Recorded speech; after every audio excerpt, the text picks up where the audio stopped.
Hello, friends, and welcome to Spanish in English, the third episode of this podcast series. Today, I would like to talk about accents in English, accents in Spanish, why they happen, and how to try to avoid them. Let's hear it. Before we start, if you're listening to this podcast on YouTube, please subscribe to my channel and give me a like.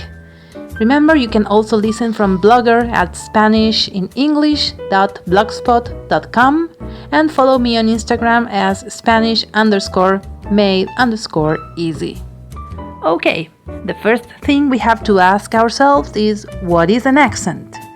When you hear me in English, you think, she has a Spanish accent.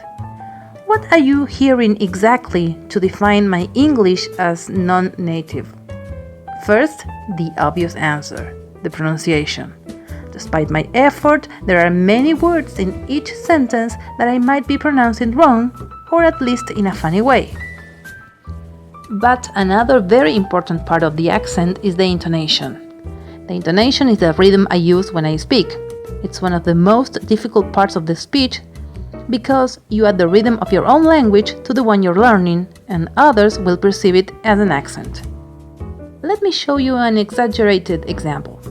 I am from Argentina, and the rhythm of our Spanish here is very similar to Italian.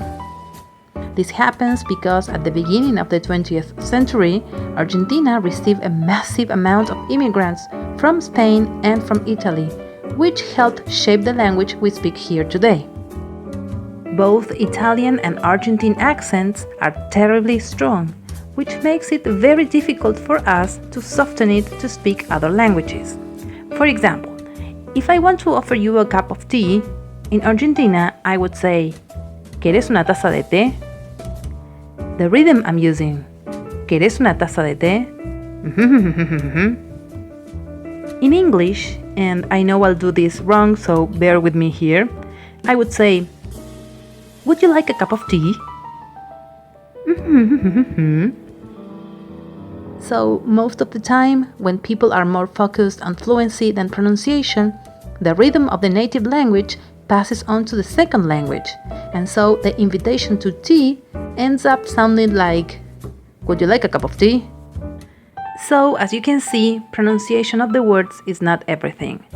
Mastering the rhythm of another language is almost as important if you're looking for ways to reduce your accent when you speak. I would like to hear what's your experience with accents. If you have had problems understanding other people or being understood, and if you have any method to soften your accent when you speak Spanish. So, thank you for listening to me. I hope this podcast has helped you understand Spanish a little bit more. If you have questions or comments, feel free to leave them here.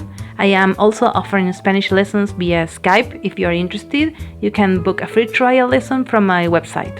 Hasta la vista!